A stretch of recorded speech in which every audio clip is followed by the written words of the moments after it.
या श्रीपादं तवेश सत्श्रियति सपदि सः श्रीपुरं संश्रेतो स्वामिन् पार्श्वप्रभो त्वद्वचन प्रवचन वचनोद्दीप प्रदीप प्रभावै लब्ध्वा मार्गं निरस्ताखिल विपदमतो यत्तधीशै सुदीभिः वन्द्यास्तुत्यो महांस्त्वं विभुरसि जगतामेक एवाप्तनाथा अन्येनाप्ता विरोधात् श्रुतिरपि न तथा कोऽप्ययं वेत्तयुक्ति सम्यन्निर्णीतिवादा प्रमितिविरहिता कश्चिदेवास्ति वन्द्या नाशं दोषावृत्ति यत्कुचिदपि भजतो दृष्टिहानिप्रकर्षात् निःशेषं हेमनि यद्वन् मलमिति भवतो निष्कलङ्कत्व सिद्धि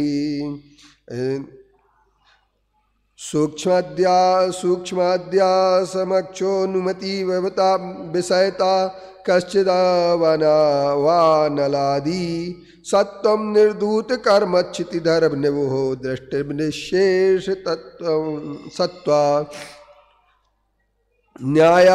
न्यायावाद्या गुमो और हन्नसी खलु भवता साह्यनेकांत दृष्टि प्रत्यक्षाध्यायीरवाध्या भवति न नियतैकांत युक्ति प्रभाड्या तावत् प्रत्यक्षमेव प्रत्यति तदनेकांतवाद प्रसिद्धं तद्यद्वा स्कंदस्य वर्णाद्यवकर निश्चितैकांत कात्मना स्यात् प्रतीति अंतश्चित्तस्य सौख्याद्यनुमति चदा संकीर्ण भावस्य दृष्टे सामान्यं वा विशेषो यदि नहीं घटतो निन्यान्यख विश्लेष्य वृत्त्या तदनेकांतात्मकं यत् सदनुनय विवशं सर्वमर्थक क्रियाकृत प्रमिति प्राव्याप्त रूपम स्फुट निज विषयाकार संवित्ति वदवा अपि वा सिद्धं त्रिकालत्रय समयगतानंत पर्याय पुष्यत परिणामे तत्प्रतीत्यात्मनि हृत नियतैकात्मके नैकांतिके द्यक्ष सिद्धे स्यात्तादात्ममुपाश्रितैरधिगता नन्तैर्भवे सद्भवात् भूतैः सत्क्रम योग पद्य विधिर्विधिभिर्यत्पर्ययैर्वा गुणैः संकीर्णांगमदद्रवद्यवति वा द्रव्यस्त्रश्योत्यवोथो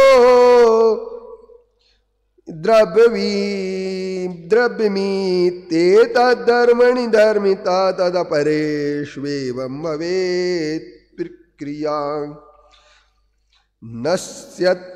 नश्यत्युत्पत्तिषु ताद्भवति न सनवत् स्ताश्नौ सम्पद्यते वा स्तास्यात्युत्पत्तिष्यते विवशा स्थितिरसकर्दलं नञ्छयति स्थास्यति तं नञ्छयत्युत्पत्त्यस्यते नस्तन्नसनमपि तथोत्पत्त्यस्यते स्थास्यति यन् नञ्छयत्युत्पत्तिरेवं त्रिविधिमिति भवेत् तत्त्वस्मरन् तवेष्टं तदतद्रूपाय पदार्था स्वपरविधि दिशा पेक्ष सर्वस्य सर्वा कर्णाचीराद्यवाप्ति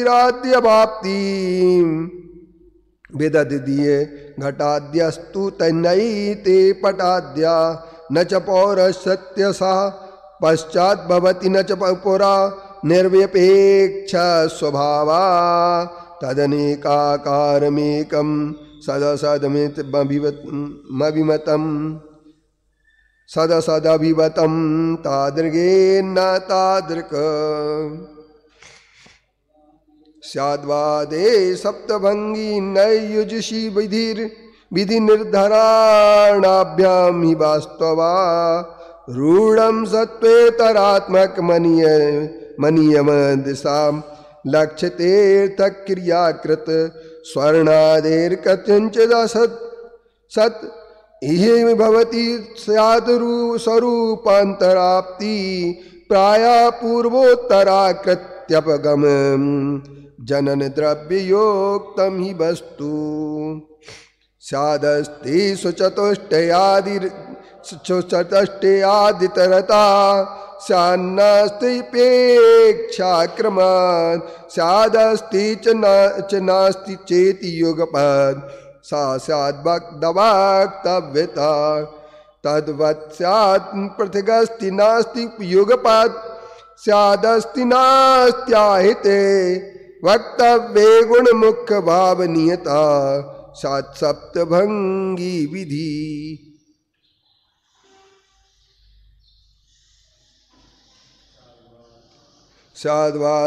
स्याद्वादा स्वपरावतार विषये नोदीप्य सत्पेतरा ध्याकाराद्यदनंत धर्म निलय सोच्चै सतो धर्मिणा सम्यन्याय बलात् समर्थ वदनम या सप्तभंगी नया पेक्षा प्रश्न वसाद विधि तर्कते रेकत्व निर्बाधता सम्यन्याय मतोदयेन सुनयैस् तस्सैकदे सोरतो निक्षेपैश्च तदर्पणार्पण विधि परई व्यक्तिकृता कृत प्राभव निःशेषावरणक्षयक्षण भवत् सर्वार्थ संपद विभा भाजानात जिना त्वया दिवसिता सा तुम समाश्रियसे जीवा कर्मणि भावा शुभमशुभम मतस् तत्फले पुण्य पापे सौख्यम दुख्यम तथा दृक् स्वधिगम चरितान्यागम शब्दवार्धयी हेयोपादेयौ हेयादेयौ प्रमेया प्रमितिरधिकृता कालदेशादिमोक्षा सर्वार्थ सिद्धै तवैव प्रभति भगवन् शासने तो भजामा देवं देवश्री पुरपार्शनाथ भुवना देशार्च पादम्बुज प्रध्वस्ता किल कर्म जात विपुल जन प्रभाभासुर श्रेयो मार्ग निर्दर्शने भवता नान्यो विनास्ति क्षमा तस्मात् पदत्वमेव महता निःशेषतात्वार्थवित् देवा श्रीमानशेषत्रिदश परिवृण प्राचर्य पादारविंदो बायंतर विग्रहादिप प्रभुवति सयो धर्मतीतस्नाथ इत्येतद्वास्ति मायाविषु सुरविभुषु ख्यातबोध्यादिकेषु द्वेषाद्यावेशवत्सु प्रतिहत विषयान्योन्य वा बताथ वाक्षु। अब ये शिखरणी छंद में है। महावीर अष्टक जैसा त्वदन्येध्यक्षादि प्रतिहत बचो युक्ति विषया विलुप्ताभा लोकव्यपलन विपलयनपन संबंध मनसा भजन्ते नाप्तत्वं तदीह विदिता वंचन कृति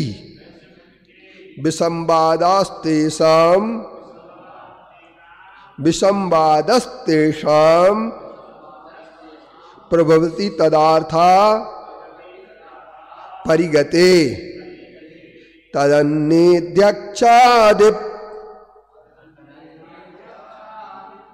प्रतिहत बचो युक्ति विषया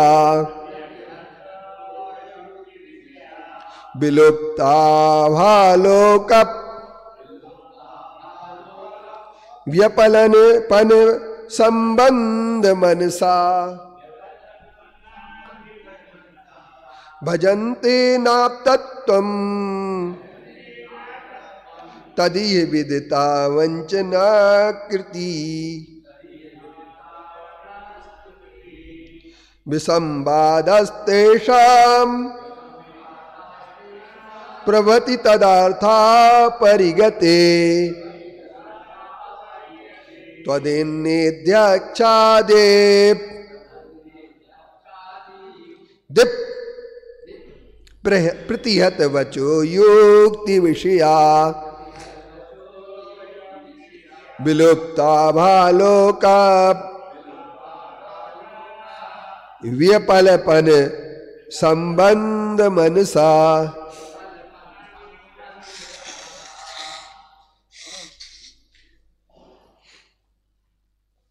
भजन्ते नाप्तत्वम्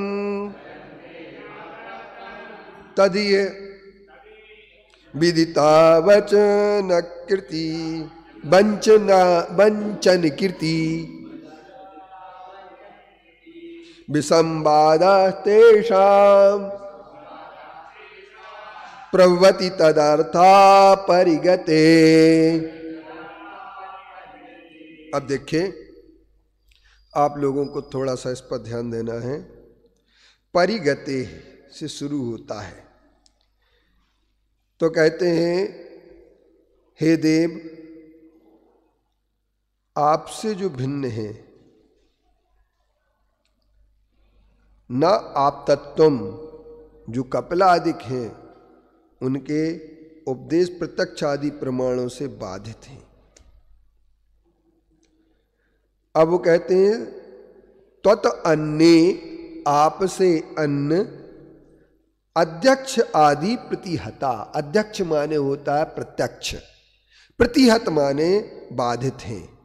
बचो युक्ति विषया विलुप्ताभा, और उनके वचनों की जो आभा है वो विलुप्त हो चुकी है, शून्य है। और प्रत्यक्ष आदि से जिनकी वचन युक्ति विषय से विलुप्त आभा है, लोक व्यपलन संबंध मनसा। अब लोगों को वो कहते हैं, व्यपलन माने लोक विपलन, और लोगों को गुमराह करने वाले हैं, क्योंकि वंचना कीर्ति उनकी ठगने वाली कीर्ति है। लोक में उनकी वंचना प्रसिद्ध है। विसंवादास्तेषाम, और उनके विसंवाद भी स्पष्ट है। विसंवादास्तेषाम प्रभवति तदार्था परिगते, और इसलिए उनके वे आप्तता को प्राप्त नहीं होते हैं, सच्चे देव नहीं है। अब देव तुम्हारे कई उपासक कई ढंग से आते हैं, चरणों में बहु मूल वस्तुएं लाकर तुम्हें चढ़ाते हैं देव तुम्हारे। अब देव तुम्हारे कई उपासक आते हैं और चरणों में बहुमूल्य, लेकिन आपको इस बहुमूल्य वस्तुओं से कोई लेना देना नहीं। तो यहाँ पर कहते हैं कि आप तो कौन से हो सकते हैं, जो आपसे भिन्न हैं वे आप तो नहीं हो सकते। तो उनके त्वत माने आपके से, अन्य माने अन्य होने पर, उनके अध्यक्ष आदि प्रत्यक्ष प्रमाण आदि से बचा युक्ति, उनके वचन युक्ति रूप नहीं है, प्रतिहत बाधित होने से। फिर क्या है, विषया विलुप्त आभा, उनके विषय की आभा विलुप्त हो चुकी है, यानी उनके जो ज्योति है वो विलुप्त हो गई, उनके कोई विषय नहीं है। वो कब क्या बोल दे इसका कोई भरोसा नहीं है। इसलिए वो कहते हैं कि विलुप्ताभा लोकव्यपलन, लोक को गुमराह करने वाले हैं। क्या करने वाले हैं? संसार के प्राणियों को गुमराह करने, और आज के समय नहीं, हर समय में गुमराह करने वाले लोग मिले हैं। और गुमराह कैसे करते हैं? कोई चमत्कार दिखा करके गुमराह करता है, तो कोई ऊंची ऊंची बातें जो समझ में नहीं आती उन्हें सुना करके गुमराह करता है, तो कोई वस्तु सत्य से दूर ले जा करके गुमराह कर देता है।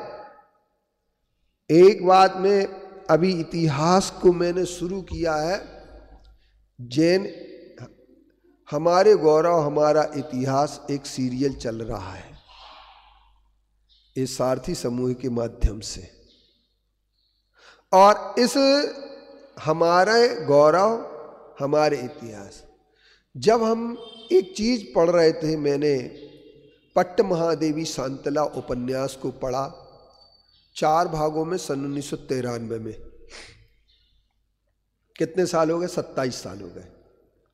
उस समय जब मैंने पढ़ा डॉक्टर साहब, तो उसमें एक बात आई कि बट्टी देव, जिनको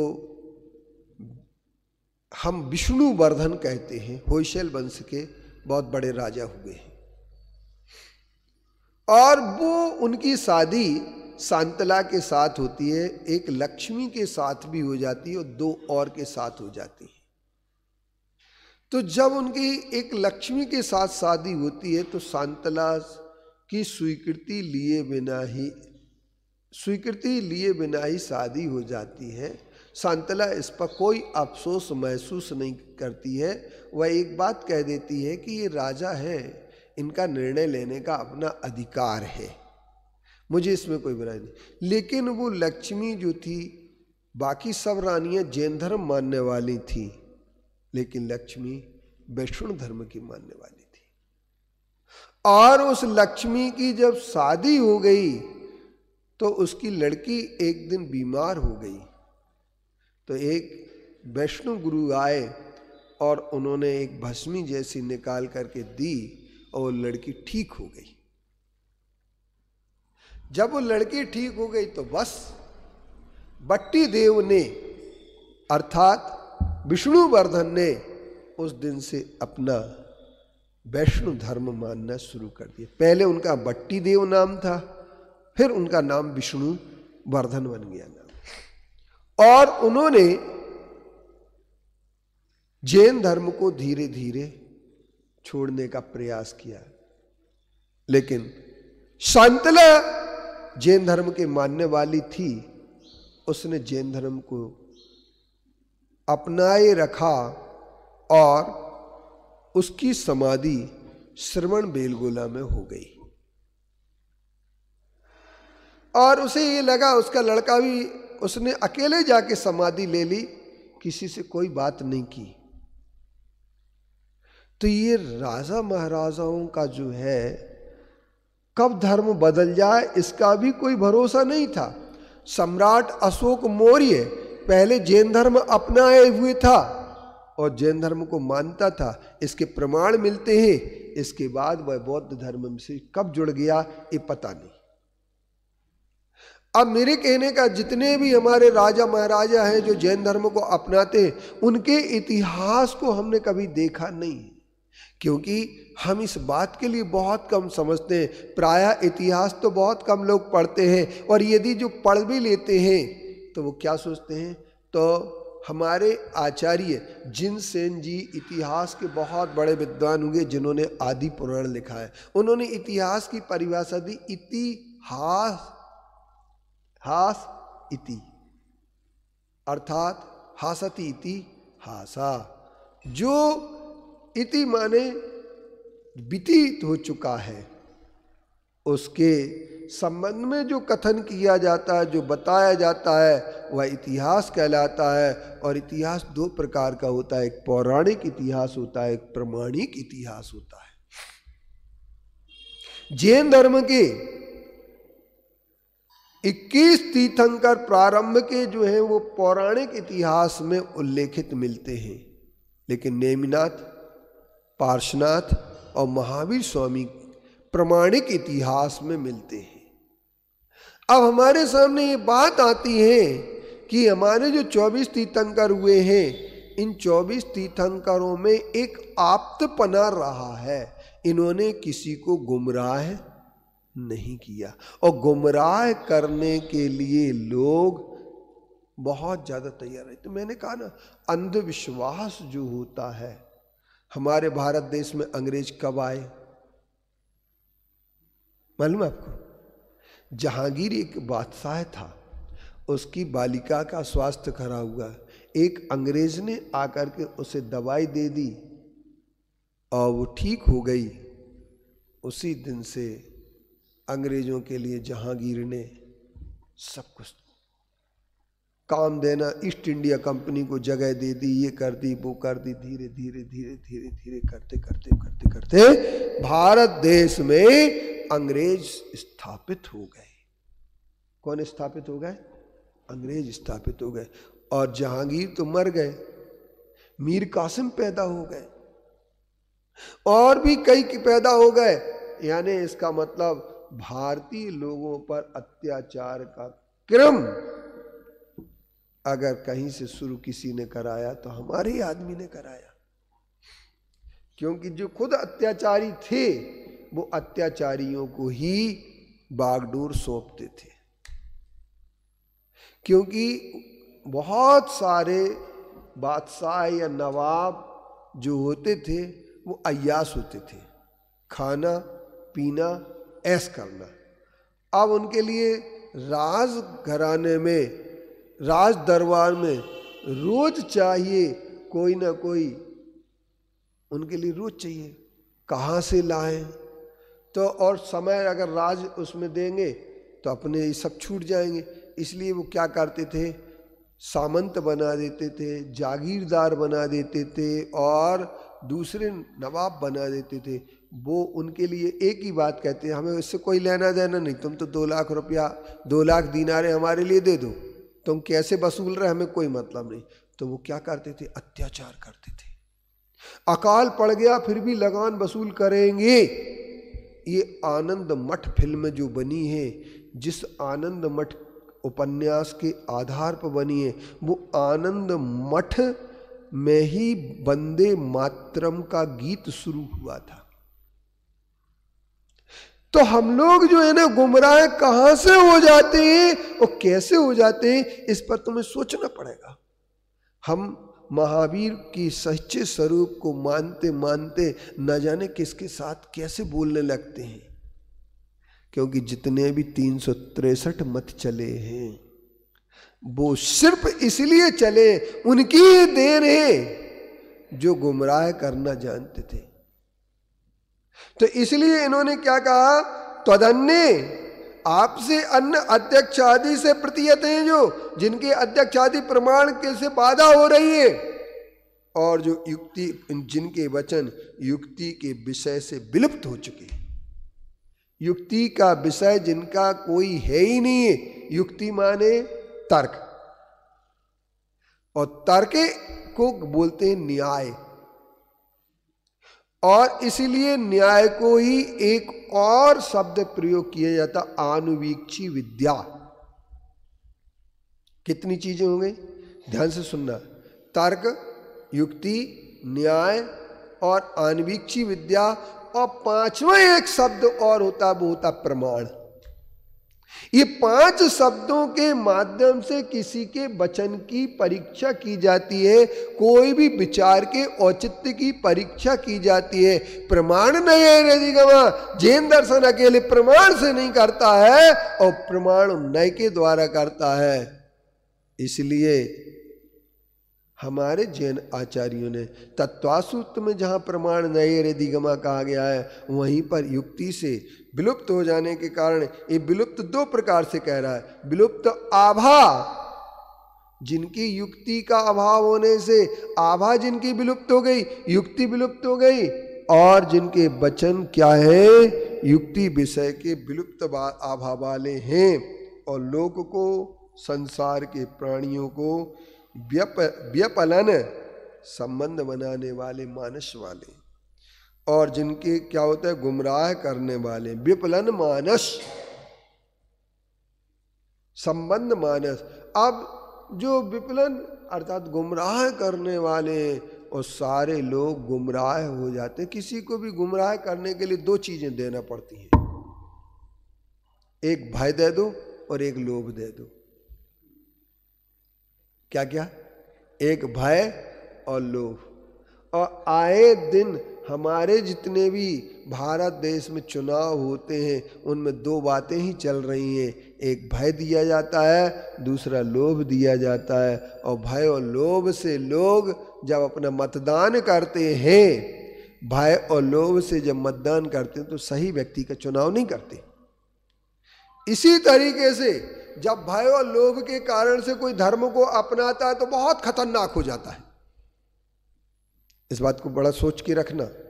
भय और लोभ से जब भी कोई धर्म अपनाया जाएगा वह धर्मात्मा खतरनाक होगा, क्योंकि वो क्या करेगा, वो खतरनाक इसलिए साबित हो जाएगा, उसकी खतरनाकता इसलिए बढ़ जाएगी क्योंकि वो जो है ना क्या कर रहा है, अपनी स्वयं की स्थिति से किसी भी देवता को अपनाने की कोशिश नहीं कर रहा है।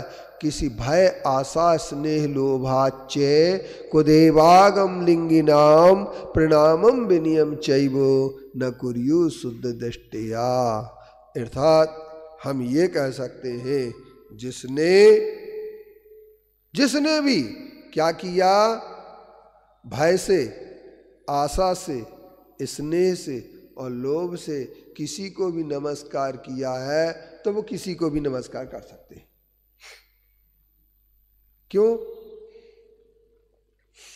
क्यों कर सकते वो?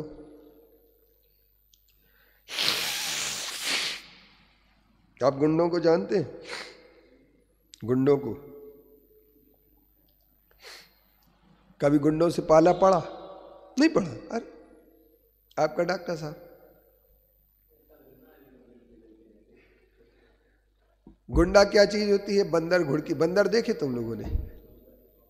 बंदर जब आक्रमण करता है तो इतना ऐसा लगता है कि बिल्कुल अभी अपने लिए, लेकिन वो एक सीमा तक जाता है, वह पंजा पटकता है, खू करता है, और इसके बाद क्या करता है, अपन अगर हट गए जरा से तो वो आक्रमण कर देगा, और नहीं हटे तो वो भग जाता फिर खू खू करके।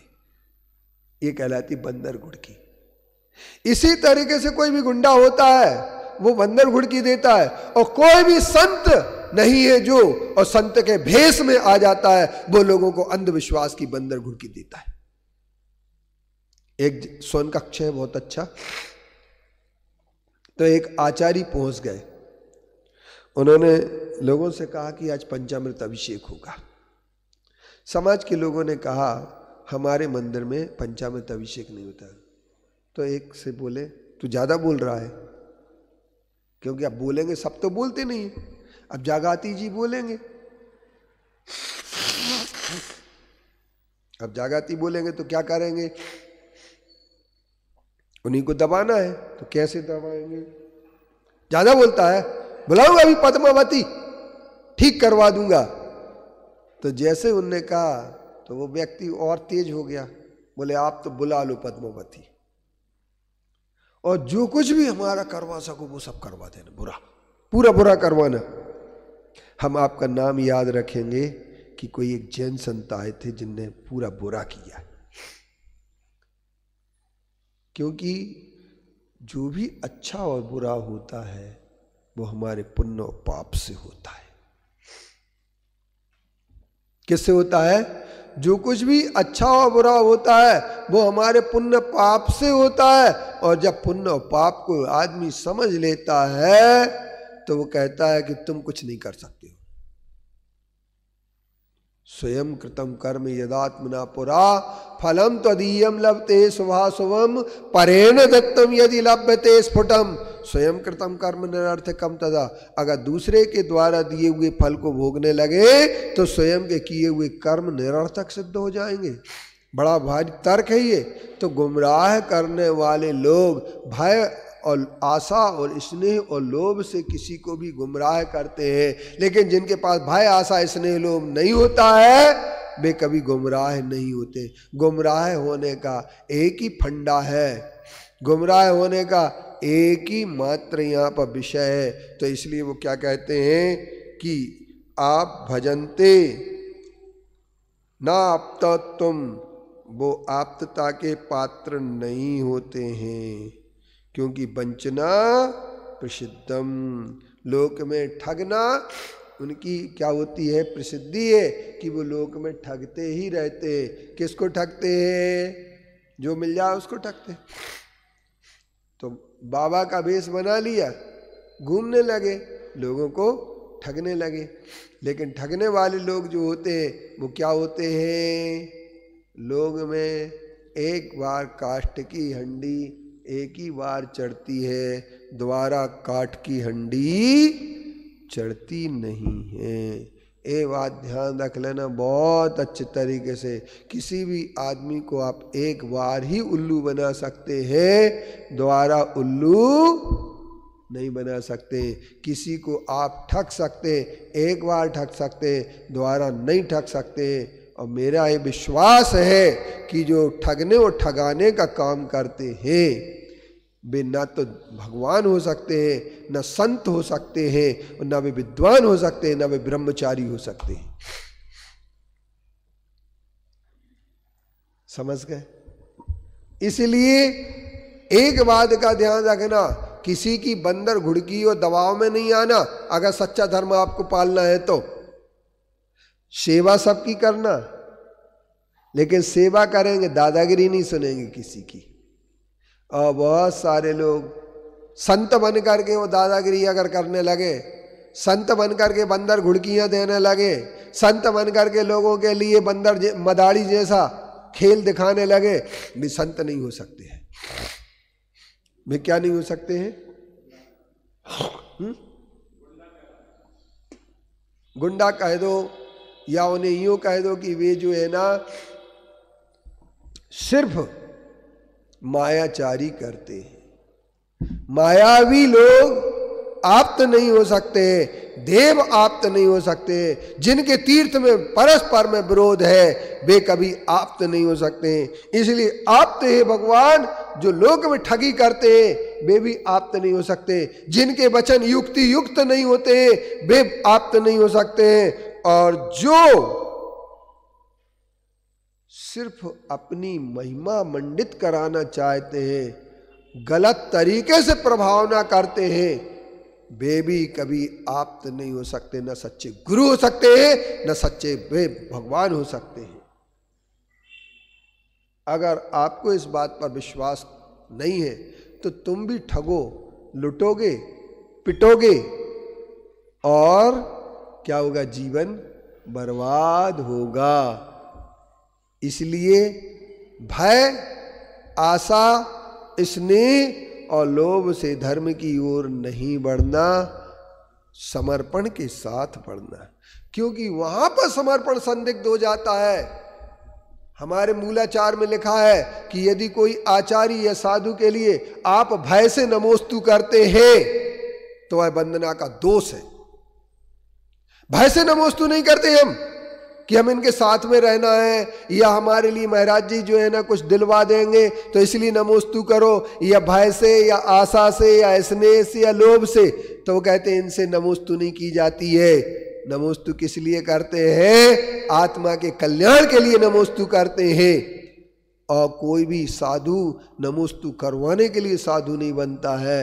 लोग अपने आप उस वैराग्य की छवि को देख करके अपने आप नमोस्तु करते। कई लोग कभी कभी ऐसे मौके आ जाते हैं, कई लोग कहने लगते तुमने हमें नमोस्तु नहीं किया, क्या है तुम्हारा ये, तुम श्रावक हो कि नहीं हो?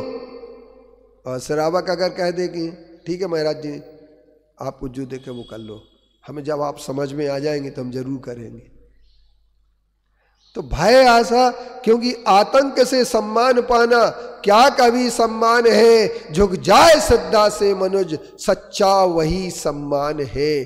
तो एक ध्यान रखना, हर आदमी अपना दिखावा कर सकता है, गुमराह करने के लिए लक्ष्यदार प्रवचन कर सकता है, लेकिन लक्ष्यदार प्रवचन यदि युक्ति युक्त नहीं है तो याद रखना वो प्रवचन भी आपके लिए क्या होंगे, न खुद के लिए कल्याणकारी होंगे न उनके लिए कल्याणकारी होंगे। यदि कल्याणकारी होंगे तो किसके लिए होंगे, हमारी आत्मा के हित के लिए। तो यहाँ पर एक अनुवाद इसी का किया गया है, जो प्रत्यक्ष और अनुमान से जिनके उपदेश वचन बाधित होते, मुक्ति तर्क युक्ति तर्क से शून्य रहे वे, सत्प्रमाण ज्योति खोते। जन मन गण गुमराह करे वे, यह सच लोग सभी जाने। माया ठगनी जिसके दिल में, यथा तत्व वे क्या माने। आप्तपना तो उन्हें न होता, वे सच्चे नहीं देव कभी। सच्चे देव श्री पार्श्वनाथ है, यही मानते लोग सभी। बोले पंच परमेष्टि भगवान की, आचार्य कुंद कुंद गुरुदेव की, आचार्य गुरुवर श्री विद्यासागर मुनि महाराज की, 3 करोड़ मुनि महाराजों की।